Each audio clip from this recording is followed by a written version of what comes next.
Hello, everyone, and on behalf of the Department of Computer Science at Athens State University, I'm going to be presenting our research predicting maritime piracy, timing, trends, and risk assessment.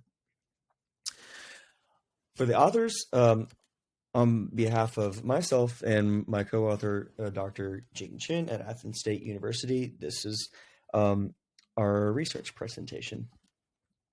A bit of the background for the research that we conducted. It is a study on maritime piracy where we were able to analyze historical trends and provide predictions for future attacks, victim types, and geographical locations. Piracy disrupts global trade, which also, for maritime piracy, targets vessels, the crews on those vessels, and the goods that they are transporting.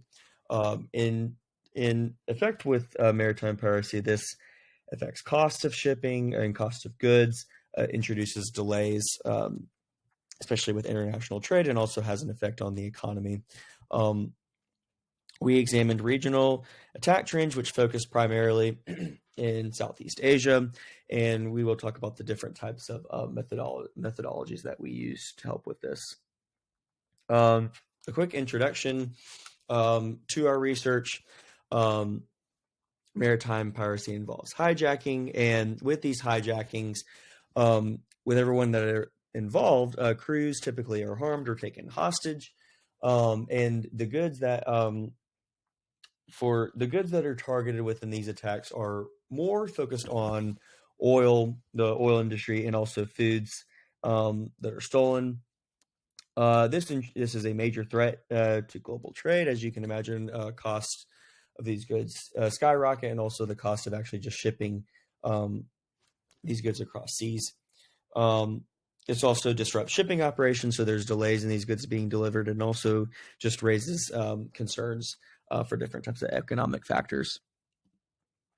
A quick overview of the data set that we used for this analysis. It was provided by the National Geospatial Intelligence Agency, which included a little over 8,000 unique incidents spanning from the years 1978 to 2023. Some of the major data points that were included that we used heavily in our analysis was date columns, locations such as latitude, longitude, and also the details of the attacks. And also, it includes the hostility descriptions, which we used heavily for classifying the different types of attacks.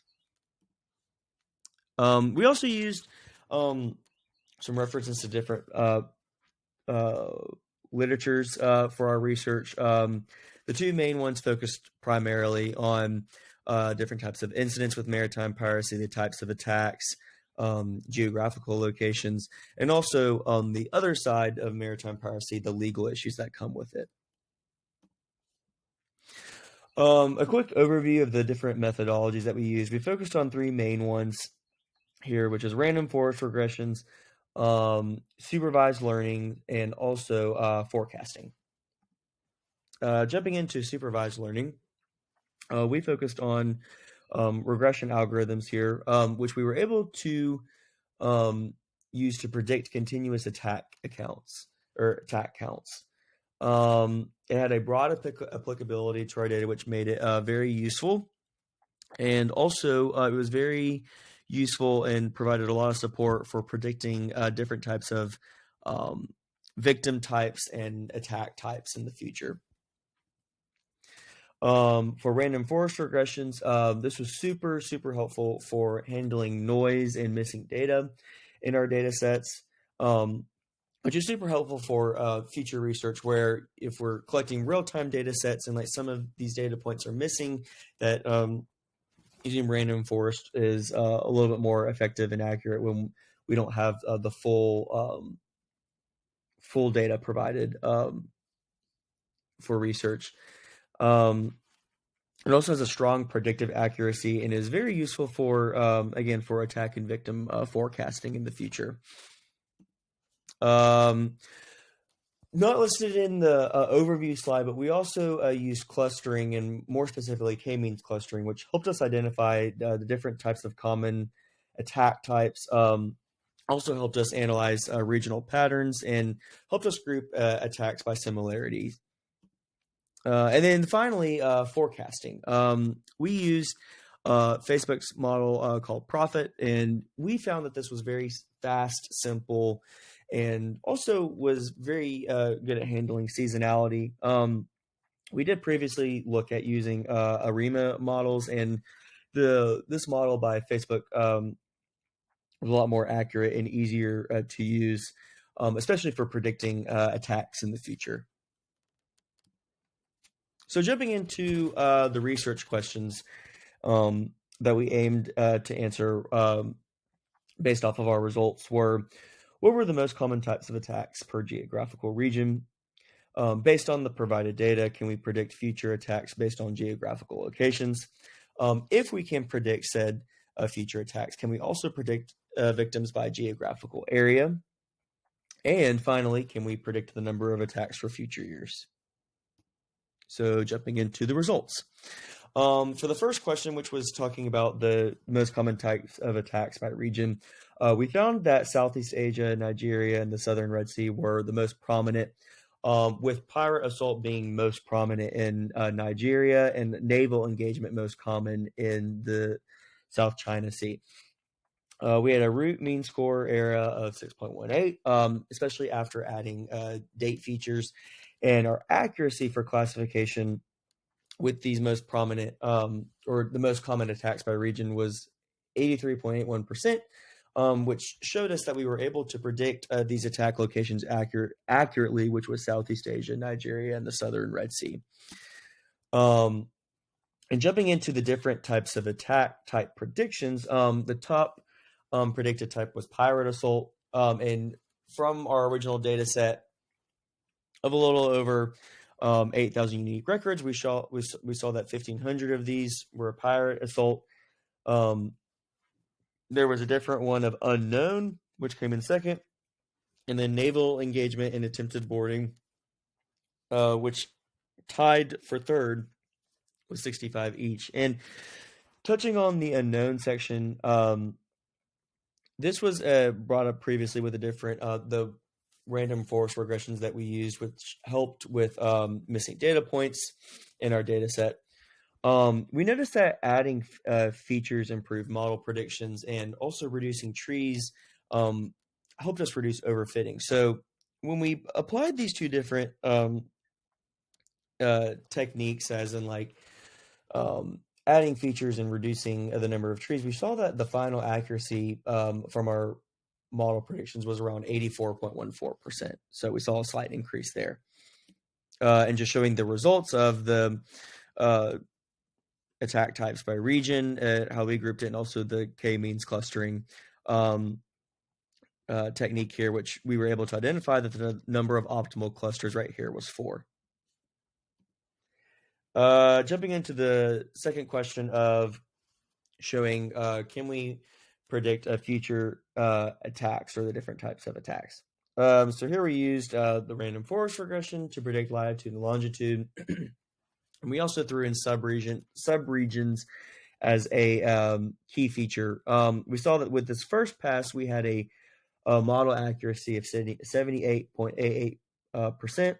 And adding in date features such as year, month, day, and weekday, we were able to bump that model accuracy up to 83.81%. And jumping into the second part of question 2 is showing and predicting the attack type predictions and showing different types of optimizations. We showed that the top types here were pirate assault, from our first question, unknown, naval engagement, and attempted boarding. Starting out with 50 trees, we started with an accuracy of 83.81%, and bumping down to 10 trees, we were able to get our model accuracy to 84.14%, which showed that reducing trees improved the generalized accuracy of the model, and removed the overfitting issue that we were running into. And this shows the different types of results on the maps that from the model output. Now jumping into the third question, which is predicting victims by region. So we started out with features sub-region and year combined with year, along with month, day, and weekday.